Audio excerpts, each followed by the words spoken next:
Maqaa Abbaa kan Ilmaa kan Hafuura Qulqulluu Waaqa tokkoon ni amanna amiin. Kabajamootaa fi jaalatamootaa maatiiwwan Waaqayyoo, Waaqayyoon kan jaalattan, Waaqayyo isiniin kan jaalatu hordoftoonni chaanaalii keenyaa Wangeel Tuubii, biyya keenya Itoophiyaa, biyya keenya ala kutaa biyyoota garaagaraatti argamtan akkam jirtu, akkam yoo nageessanii akkamiin turtanii, guyyaa har'aatiin kan nu ga'e galanni ulfini teessoo isaa Aariyaam irratti sa'aatiif haa ta'u. Akka fedhaa fi jaalala Waaqayyootti dubbii sagalee Waaqayyoo guyyaa har'aa kana waliitiin ilaallu. Yeroo darbe kutaa tokkoffaa keessatti waa'ee faarfattuu Zarfee Kabbadee waliitiin ilaalleerra.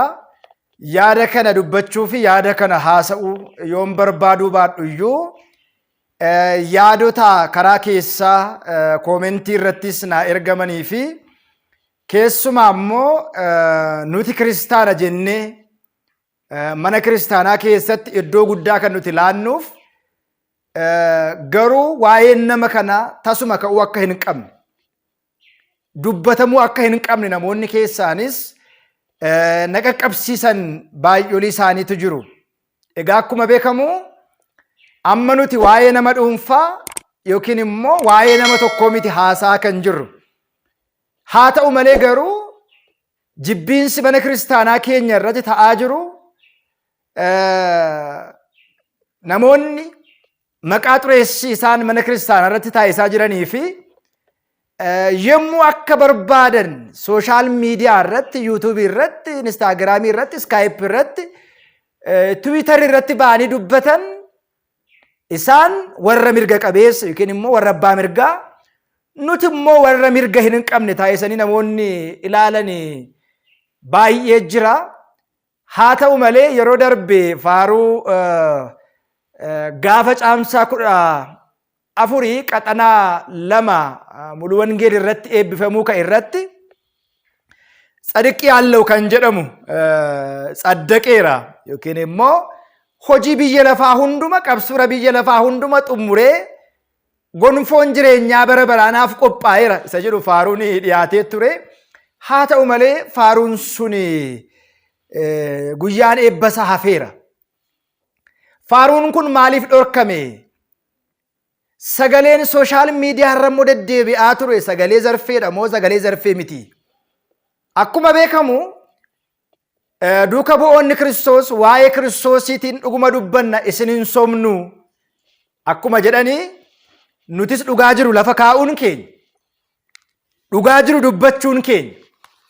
Keessumaa shakkitoonni yeroo ammaa kana hololaa fi jibbiinsa isaan mana kiristaanaa irratti gaggeessaa jiran, manni kiristaanaa wangeela akka hin barsiisnetti, tajaajiltoonni keenya wangeela akka hin beeknetti namoonni tokko tokko yommuu isaan haasa'anii fi dubbatan waa'ee dhugaa, waa'ee wangeelaa isaan qofa kan beekanii fi isaan qofa kan dubbatan, kan lallaban fakkeessanii kan haasa'an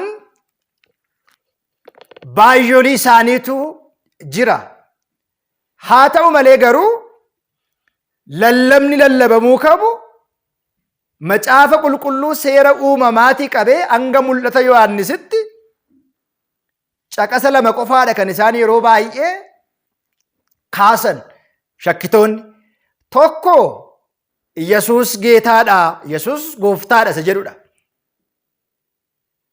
Inni biraan immoo Yesuus jireenya karaadha yaada jedhu yeroo baay'ee Yesuus gooftaadha, Yesuus fayyisaadha, Yesuus jireenyadha, Yesuus karaadha.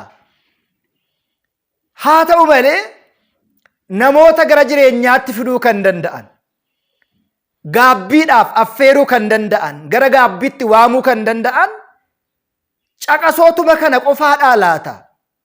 Manni kiristaanaa akkattiin barsiistii laata isa jedhu fi yeroo darbee akka isheen deebite kutaa 2ffaa irratti akka isheen deebite taasisanii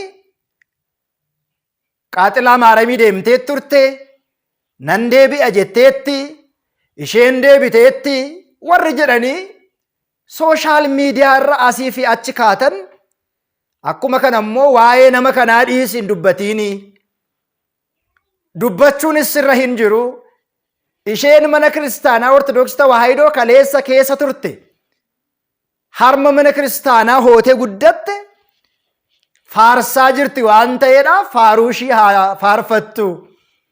Kabaja mana kiristaanaatiif, kabaja lubootaatiif, kabaja Maaramiitiif, kabaja fannootiif qabdu faaruu irra jirti waan ta'eedhaaf itti hafuftu.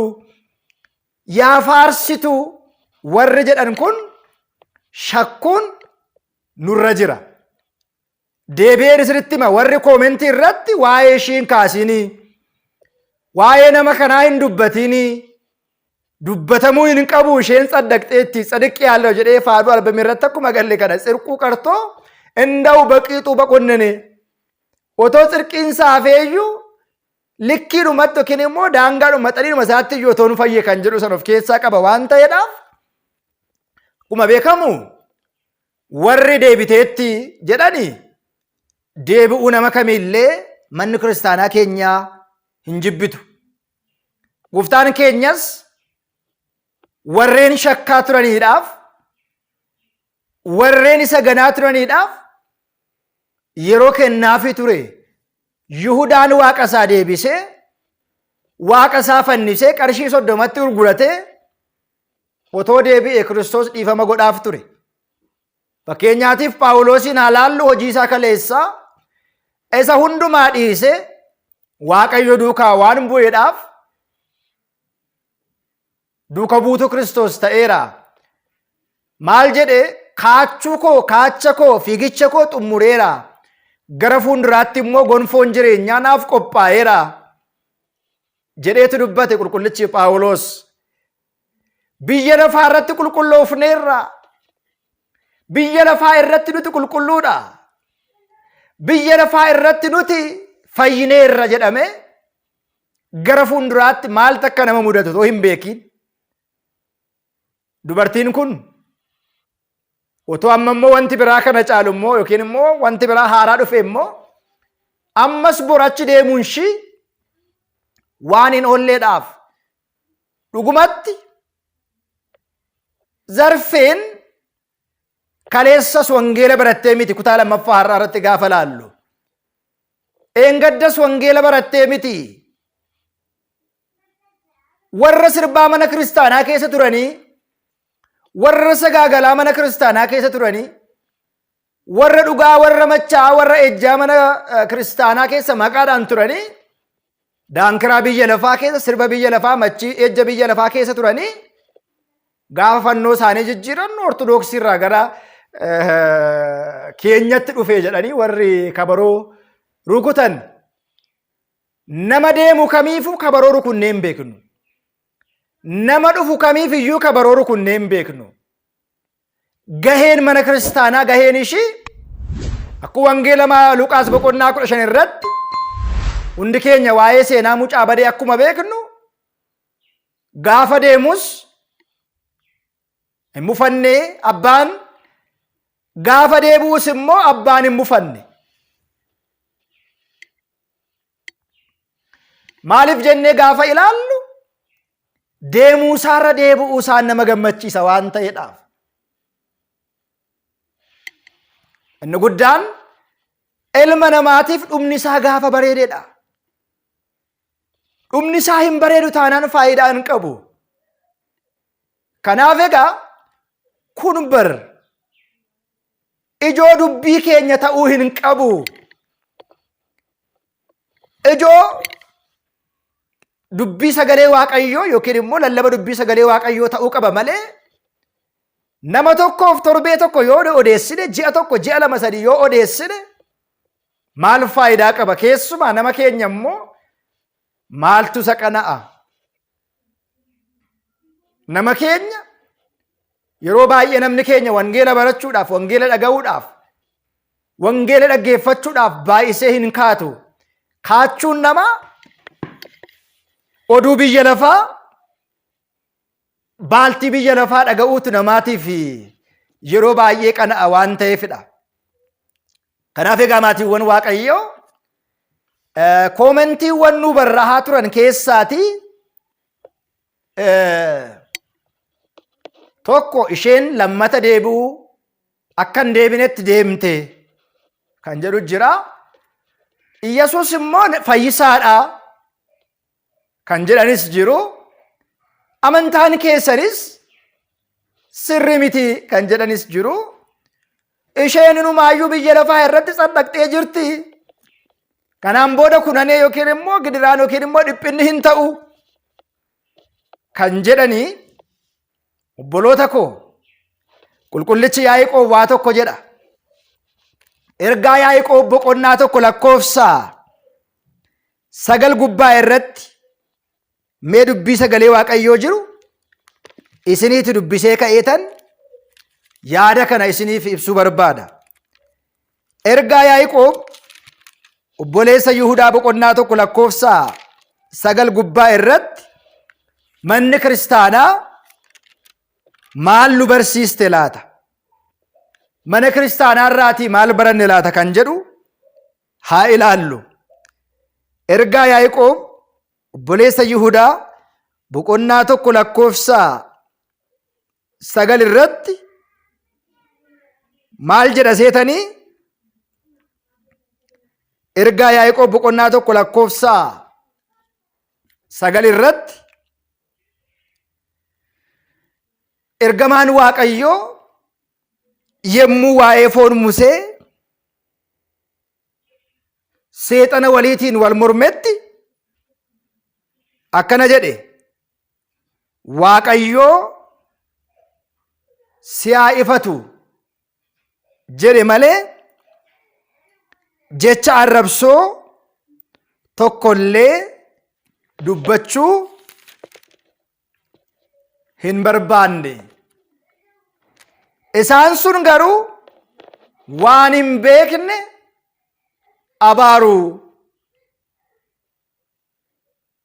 kan jedhu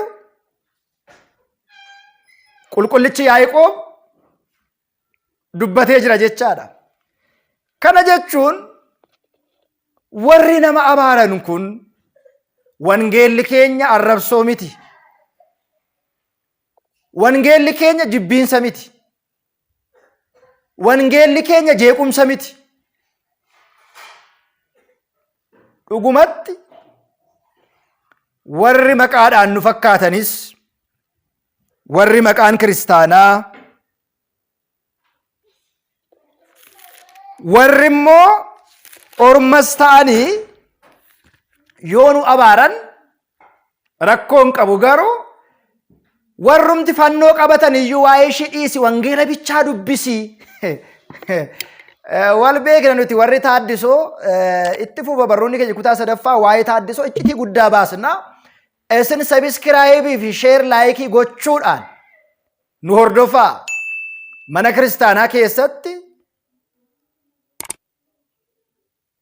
rurruuqamanii warra jiran, warra kabaja maaramii hin qabne, warra kabaja taabotaa hin qabne, faayidaa argataniif qofa, mindaa argataniif qofa kiristaana waaqeffate fakkeessanii, kiristaana amane fakkeessanii warri garaadhaaf jiraatan yaanni isaanii yaada biyya lafaa, qabeenya biyya lafaa, durooma biyya lafaa, waaqni isaanii garaa isaanii yaanni isaanii yaada biyya lafaa. Kuma qulqullichi Filiphos boqonnaa 3:18 irratti dubbate nuti biyyi keenya garuu